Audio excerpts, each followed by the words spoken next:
Hello everybody and welcome to this episode of the Dark Side of Spirituality. I'm going to sit down for this one, I'm afraid.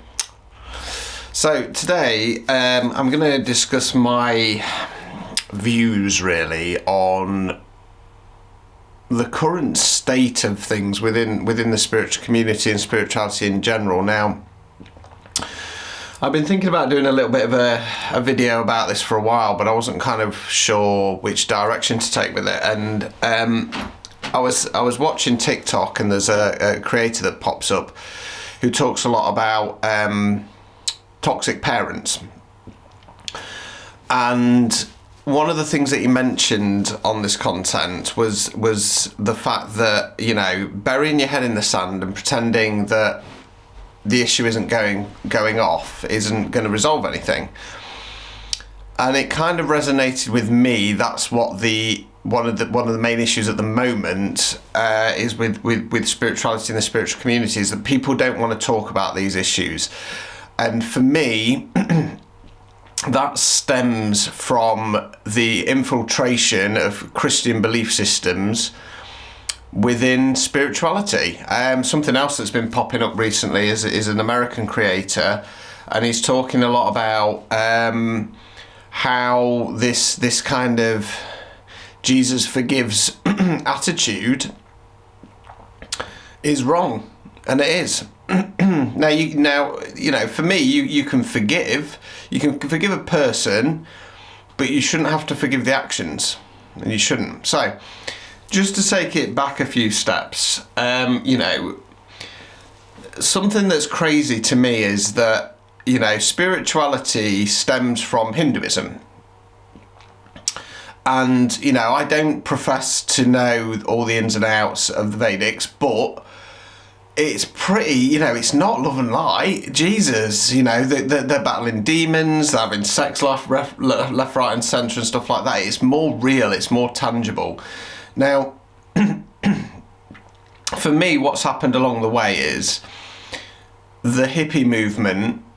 You know, you had the Beatles going across to India and stuff like that. The hippie movement has created this love and light philosophy.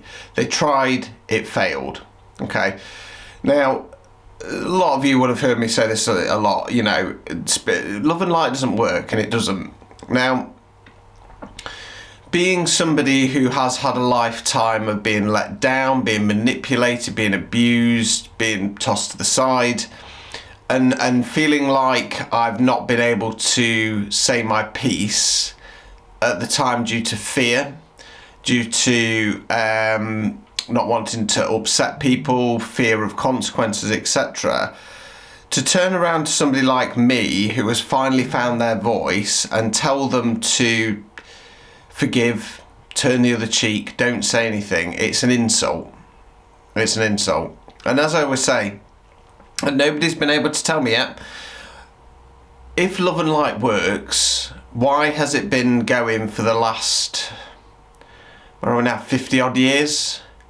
And other than an individual level or a very small community level, how has it changed anything? It hasn't. Because all it does is pretend that nothing's happening. It basically just says, stay quiet, focus on yourself, be a good little boy or girl, and it's wrong. This stuff needs talking about. This stuff needs opening up. Now, for me, the Hindu element of spirituality has been completely flushed out, and it has, because you've got this kind of hippie culture attitude of love and light that's kind of been brought over to the West and just won't go away.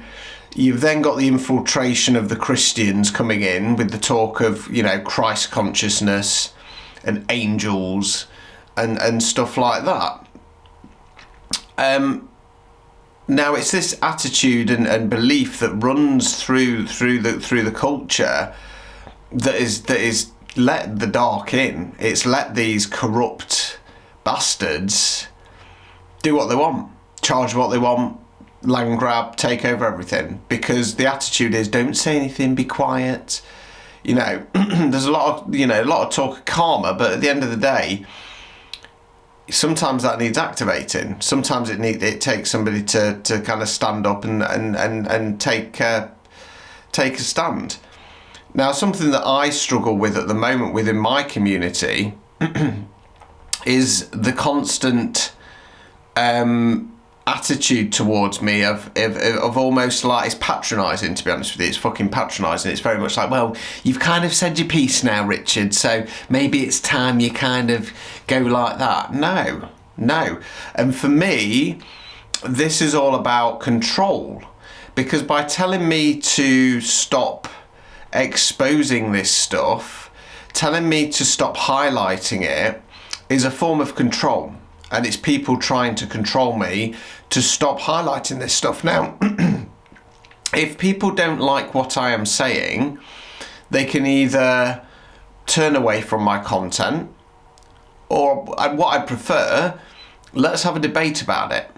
What is it that I'm specifically saying that triggers you so much? Because again, nobody ever comes to me and challenges me. It's just the comments. And it's this refusal to see the situation as it really is. Now, part of the problem, in my mind, is the old guard. And there are some out there who are supportive, don't get me wrong, but they've had a stranglehold on the community and the event circuit for so long, they don't want to relinquish it. They've held the younger generation back by not passing on the knowledge and wisdom. Now, some of them do have things like development groups, don't get me wrong, but there seems to be this very common issue whereby it's either about them making as much money as they possibly can do, or holding people back. There's a very popular medium within the Chesterfield area who has a private development group. It's invite only. And within the last couple of months, I know of 3 people that she has kicked out for no reason. 3 people. And it's all about that control. Now, it's either that these people have very good gifts and she feels threatened by it, or it's all about knocking confidence so she can stay on top of the tower. Now, this particular medium is regularly then posting things on Facebook about don't get involved, you know, people who are speaking out that you know, don't dip into the fear. Now, the stuff that I know, it doesn't scare me, and it doesn't. It's just exposed the corruption. Corruption doesn't scare me. It sickens me. You know, these people are running around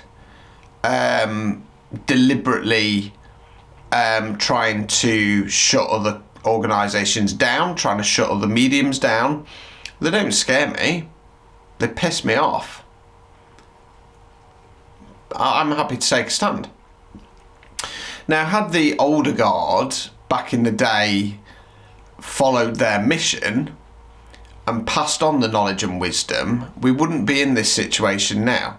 Now, the problem is somebody like me comes along and starts exposing it, and it shines a light on the fact that they have failed. Now, I'm not saying that they've failed in all areas, of course not, and I'm not saying that they've failed their clients.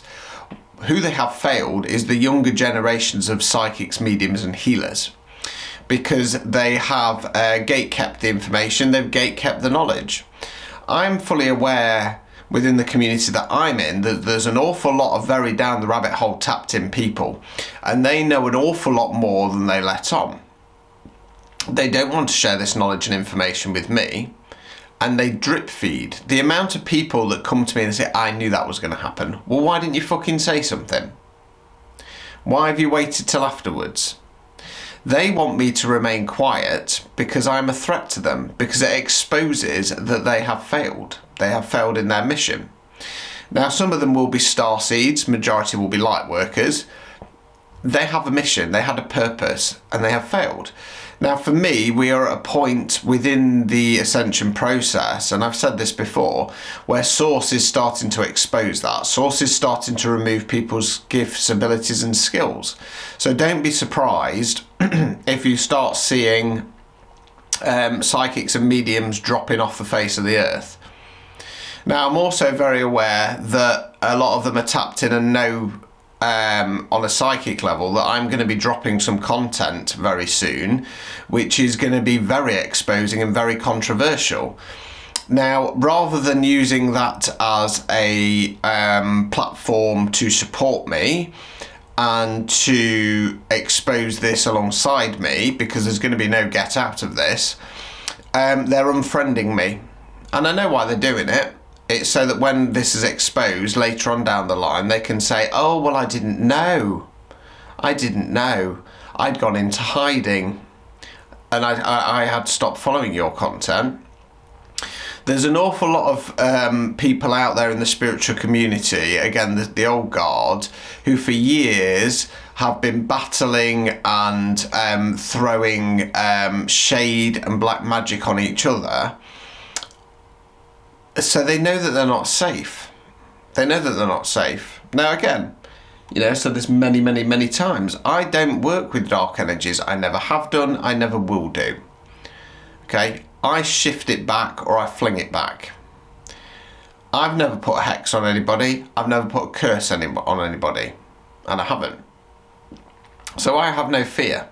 I have no fear whatsoever. A lot of these people, they have done.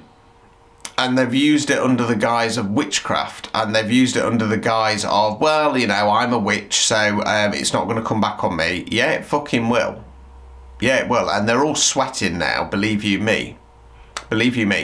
But just going full circle, nobody wants to talk about this.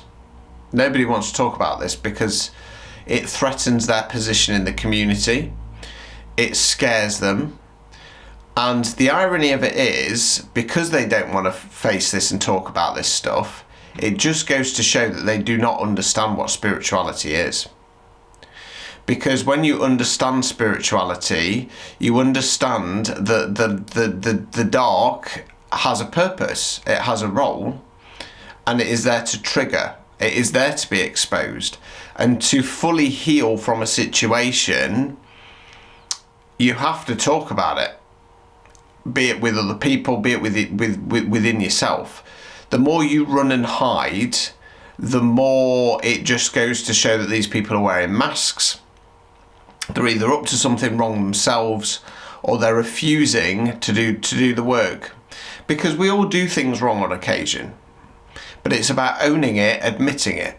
Now, there's been occasions on my content when I've kind of been triggered and I say something and I go, oh God, cringe. I'm going to have to say something now. Now, we all have an ego, and we do. There's no way of getting around it. Again, don't listen to these lovey-dovey love and light bullshitters who say it's all about dropping the ego. No, it's not. It's not. It's about identifying the ego. And when the ego kicks in and starts getting things like jealous and envious, identifying it, accepting it, acknowledging it, and letting it go. So case in point, I will quite happily admit, if I'm at an event and there's another psychic doing a lot more readings with me, I do get pangs of fucking hell. Why do they get it and I don't? But I identify that, I internalise it and go, Richard, it's just jealousy. You've just been jealous your people aren't here today. And then I release it. Because I'm a grown-up adult. You can't always get your way all the time. These people are not wanting to even do this. There's too many egos, and I'm talking about ego in the sense of, oh, look at me, aren't I great? That again have got this stranglehold, and the get out every time to justify themselves is this Christian-based doctrine of let it go, forgive, turn the other cheek. And it's bullshit. It's bullshit. Okay? If there's an issue, especially when there's an issue where people are being messaged, threatened and bullied for something as simple as sharing my content, this needs talking about. It can't be brushed under the carpet. And I certainly won't let that happen. So, there won't be many within the community who's watching this, but let's start talking about it. Let's have a conversation about it, because otherwise nothing's going to change. Pass on the knowledge. Don't gatekeep. Somebody else is not a threat to you. and they're not. You do you, and if you're good at what you do, it won't make a difference. I'm going to leave it there. I'm going to say thank you and ta-ta for now. For every wound, for every lie, the scales of justice shall reply. No curse I cast, no harm I send, only balance in the